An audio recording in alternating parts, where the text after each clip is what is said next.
Os senhores acompanharam o discurso nesse domingo aí lá em Brasília do ex-desembargador Sebastião Coelho, que defendeu as ações contra o Supremo Tribunal Federal? O Coelho, que já foi vice-presidente e corregedor do TRE do Distrito Federal, afirma que a maioria do judiciário brasileiro está insatisfeita com as decisões tomadas pela Suprema Corte. Vamos ouvir. Eu disse naquela oportunidade que a magistratura brasileira não está feliz. Mais de 80% dos juízes e juízas do Brasil, de primeira e segunda instâncias, não estão de acordo com o que está fazendo o Supremo Tribunal Federal. E aí vem um detalhe ainda sobre essa fala. O Sebastião Coelho ainda defendeu a prisão do ministro Alexandre de Moraes. Retirar aqueles que não estão honrando o compromisso que assumiram é dever de todos nós. A solução será prender Alexandre de Moraes. Bom, Marco Antônio, você que é o homem do direito, eu começo com você. Vai prender o Alexandre de Moraes com base em quê? Primeiro, boa noite a toda a audiência da Jovem Pan que nos assiste agora. Sim, existem vários elementos que demonstram violações éticas perpetradas não só por Alexandre de Moraes, mas por vários ministros da Suprema Corte. Só que o que acontece? Você não tem só o Código de Ética da Administração Pública Federal, Código de Ética da Magistratura, Lei Geral da Magistratura, Lei Orgânica da Magistratura. Você tem uma série de preceitos normativos que indicam que houve um descaminho aí, né? Pegaram um caminho tortuoso pelo pecado, pelo erro, pela ilicitude. O grande problema disso, William, e eu admiro a coragem do ex-desembargador, que inclusive renunciou em virtude dos desmandos arbitrários de Alexandre de Moraes, qual que é o ponto aqui? O ponto é que as pessoas têm medo de falar. As pessoas têm medo de serem apontadas como lideranças de uma insurgência civil contra o Supremo Tribunal Federal. Por quê? Porque no Brasil existe um fenômeno bizarro, que é essa mistura, esse patrimonialismo bizarro misturado com essa oligarquia funesta lá de Brasília, que mistura. O ministro tem um ego tão grande, tão agigantado, que ele se considera a Suprema Corte, parte da Suprema Corte. Então, uma crítica ferrenha a ele, como essa que foi feita pelo ex-desembargador, é considerada um ataque vil. E não só à Suprema Corte, um ataque vil à democracia. Se você, por comparação, analisa outros juízes de Supremas Cortes e percebe que essa postura dos magistrados é completamente ilícita e deve ser considerada algo fora do corriqueiro, fora do normal e, portanto, ele deve ser removido da Suprema Corte, claro que por instrumentos normativos legais e constitucionais, e isso nós temos. Quando você defende algo assim em qualquer outro país do mundo, nada além da liberdade de expressão. O medo hoje que habita não só os juristas que têm medo de falar sobre isso, mas esses desembargadores, esses juízes de primeira instância, é o medo de sofrerem represálias por parte dos ungidos, dos iluministros que estão lá em Brasília. Então eu admiro a coragem dele de falar isso e sim, existem instrumentos dentro da nossa legislação e da Constituição para isso. Com base nas ilicitudes já cometidas... Vai prender o ministro com base em quê? Vamos lá. Não tem base alguma, William. Infelizmente, nós perdemos a competência de conviver em sociedade e a competência de discutir, né, um com o outro. Faz parte da democracia o conflito, faz parte da democracia você dialogar, visando encontrar aquele caminho, né, aquela condição comum, né, para as duas partes abrirem mão da concessão, né, e fazerem o mundo girar e a sociedade ir para frente. O que nós estamos vendo aí nada mais é do que uma figura completamente irrelevante, falando factoides, e o Marco, né, infelizmente, concordando com o que o ex-desembargador fala. Mas o ex-desembargador, ele deve ter deixado de estudar o direito faz tempo. Não há nenhuma forma possível de defender a prisão do Alexandre de Moraes por conta de decisões equivocadas que ele fez, né? Faz parte da democracia e faz parte de decisões do Supremo Tribunal Federal e da Justiça falhar, né? A falhabilidade da Justiça faz parte de qualquer democracia. Então, assim, é absurdo o que esse ex-desembargador colocou. Não tem lógica e não tem fundamento algum. Algumas pessoas insistem em invocar o artigo 142 da Constituição Federal para embasar eventual intervenção militar constitucional. Não há na Constituição Federal nenhuma forma de intervenção militar, da forma como essas pessoas colocam. O artigo 2º da Constituição Federal, Marco, é claro ao falar que integra, né, a República Federativa do Brasil, o Poder Executivo, o Poder Legislativo e o Poder Judiciário. Não está nesse dispositivo 2º, de nenhuma maneira, o poder militar, né? Então não tem como você colocar o poder das Forças Armadas como poder moderador. E o artigo 142 da Constituição Federal é muito claro ao falar que todos os poderes podem invocar as Forças Armadas para garantir a ordem e a lei, né? Então não tem como você tentar criar um factoide, ficção jurídica, tentando criar artimanhas jurídicas para embasar a atuação das Forças Armadas. A questão é simples, desculpa, só terminar aqui, Marco. Claro. A questão é muito simples, né? Se porventura o Bolsonaro, como membro do Poder Executivo, invocar as Forças Armadas por uma eventual ilegalidade do Poder Judiciário, o STF também pode invocar as Forças Armadas para defender a decisão do STF. Ou seja, como é que se resolve a situação aí? Não há como resolver, né? Há uma lei complementar que regula o artigo 142, que ela fala claramente que o poder civil ele tem supremacia sobre o poder militar. Então, quem falar que as Forças Armadas podem invadir e prender o Alexandre de Moraes, está viajando, não faz sentido nenhum. Vamos lá, então vamos embarcar nessa viagem. Deixa eu só fazer uma provocação para você. Mas tem tantas já que ele falou, fez. Não, mas ele falou do Exército. É que eu queria você vai pontuar. Pontos aqui do... Só que entenda uma coisa, ele falou do Exército, e esse final de semana nós tivemos mais um fake news. O Exército está no Marco Zero, Praça da Sé, está fazendo uma ação social, já falaram que era uma mobilização do Exército. Então, assim, não é muito disse-me-disse e muito fake news, muita mentira, perdão, em relação à mobilização do Exército em apoio a esse chamado da população? Primeiro, é normal conviver com mentira, né? Quando eu escuto qualquer petista falando a qualquer momento, é uma proliferação de mentiras terríveis, horrendas aí. Inclusive, repeteco do século XX. Parece que o pessoal não aprendeu história ou finge que não aprendeu para continuar manipulando e enganando as pessoas. Mas tudo bem, isso daí é coisa de petista.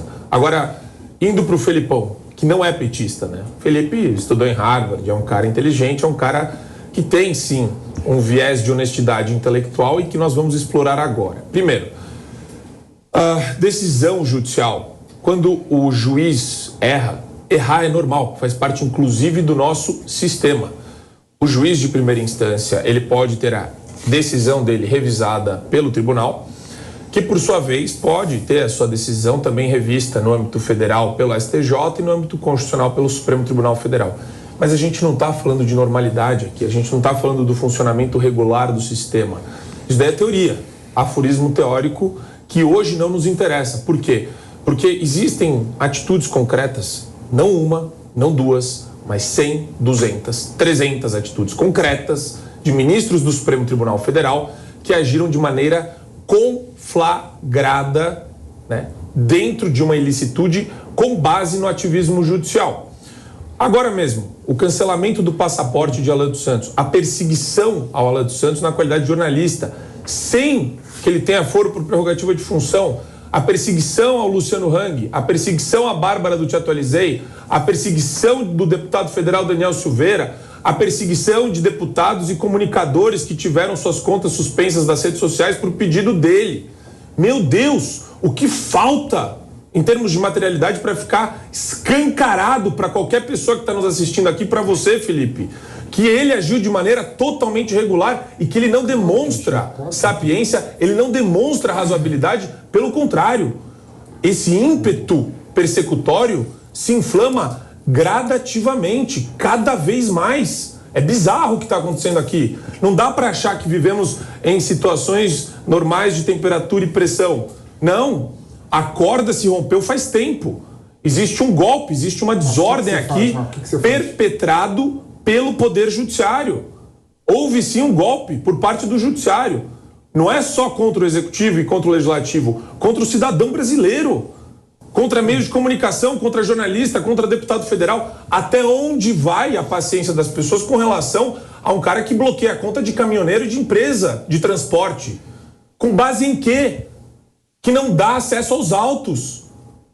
Ah, Marcon, mas só o Rodrigo Pacheco pode fazer algo? Não. Existe sim mecanismo constitucional para o restabelecimento da lei e da ordem. Não tem isso. E outra coisa, quando você fala para mim que não tem, é o equivalente a você falar como médico, né? Olha, não tem o que fazer. O câncer se alastrou, você morrerá. Não, essa não é a resposta. A gente não pode aceitar dessa forma. Porque, de novo, presumir boa-fé é como se você presumisse mera culpa, como se não houvesse dolo por parte do ministro. Nossa, ele deixou muito clara a intenção dele. Então, só para concluir, eu não consigo fazer esse raciocínio lógico que você faz, Felipe, de, primeiro, presunção de boa-fé de ministros ativistas que estavam dando risada das pessoas lá nas ruas em Nova York, que deixam muito clara a motivação deles. A todo momento. Não dá para você presumir boa-fé. Vamos separar dois aspectos aqui. O primeiro aspecto é a questão do ativismo judicial. O STF errou e errou muito nos últimos anos. E ele sempre errou quando ele quer entrar em esfera que não é dele, quando ele quer entrar em competência do Poder Executivo, quando ele quer entrar em competência do Poder Legislativo. E direitos e garantias individuais do cidadão também. Eu sou contra a forma como o STF lida e tem lidado com essas situações. O que aconteceu, a decisão do Alexandre de Moraes, que por um print do WhatsApp ele bloqueou contas das redes sociais, contas bancárias de empresários do Brasil, foi uma vergonha. O que o STF fez com a Jovem Pan, né, em calar os jornalistas da Jovem Pan, foi uma vergonha. Isso é uma vergonha, isso tem que ser combatido. Como? Então, eu acho que tem que ser combatido por meio das instituições. Quais? Tem que recorrer, tem que verberar de forma técnica porque a decisão está errada, porque nas próximas eleições, ou daqui a um ano, com certeza, tendo vários estudos feitos sobre esse assunto, tendo várias discussões acadêmicas e discussões como essa que nós estamos tendo agora. Felipe, saída concreta para atitudes ilegais. Agora, só assim, Marco, a instituição... O que? Debate acadêmico? Não, debate acadêmico, debate político, entendeu? Tentar mudar vários aspectos, talvez, da competência do STF. Como? Eu sou a favor. Escuta uma coisa, Marco. Eu sou a favor que no Brasil se faça uma reforma constitucional séria. Isso é a folha o STF, ele tem competências constitucionais e ele serve como uma esfera recursal também. É um absurdo. O STF só pode ficar, na minha opinião, como Corte Suprema, lidando com questões constitucionais. Então, isso que a gente está vendo do Alexandre de Moraes abrir inquérito para investigar empresário, está muito mais ligado com a questão de corte recursal do que com corte constitucional. Então, vamos tirar a competência do STF para questões recursais e questões de abrir inquérito. Não. Isso está errado. Peraí, Felipe, ele abriu de ofício. Felipe. Agora, não há... Como que você defende a manutenção de algo que é flagrantemente inconstitucional e ilegal? Para quem é manifestamente constitucional? Então vamos lá.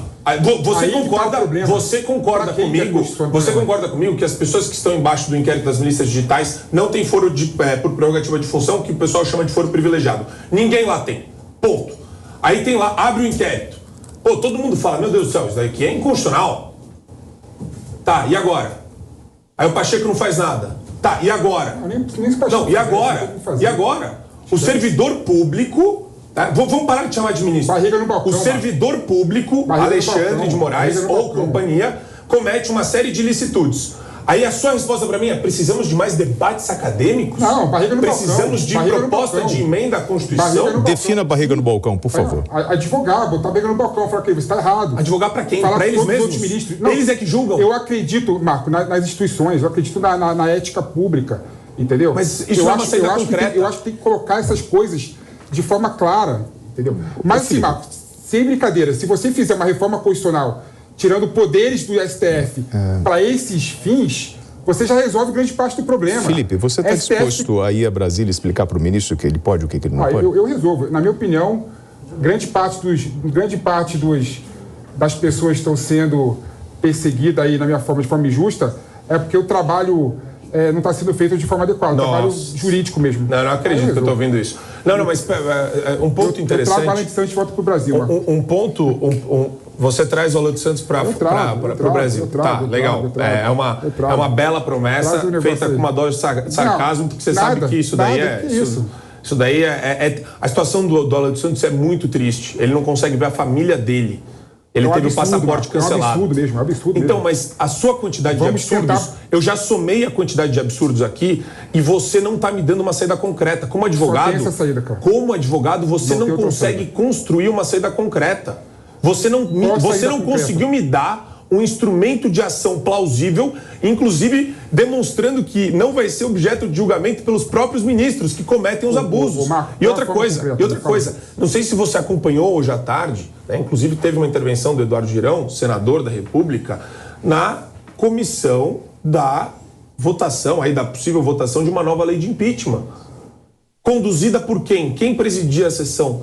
Lewandowski, que já rasgou a Constituição na oportunidade do julgamento da Dilma. Vamos andar. Porque, deixa eu trazer um outro ponto mas que é importante, Marcos, para esse tema. Só deixar claro que esse papo de precisamos de uma PEC é um negócio tão distante da realidade. Eu quero punir... Vem aqui, meu caro. Eu não quero reformar... Eu quero reformar o órgão, eu quero reformar a entidade, mas eu quero punir o CPF. O CPF cometeu ilicitude. Você não está me dando uma saída para punir o CPF. Me fala a saída. Que forma você restabelecer a lei e a ordem. Chamando quem? As Forças Alguém Armadas? tem que restabelecer, porque a verdade é uma só. Chamando as Forças A verdade Armadas? não é o ponto de vista do ministro abusador. Desde quando a verdade é o ponto de vista de quem está abusando?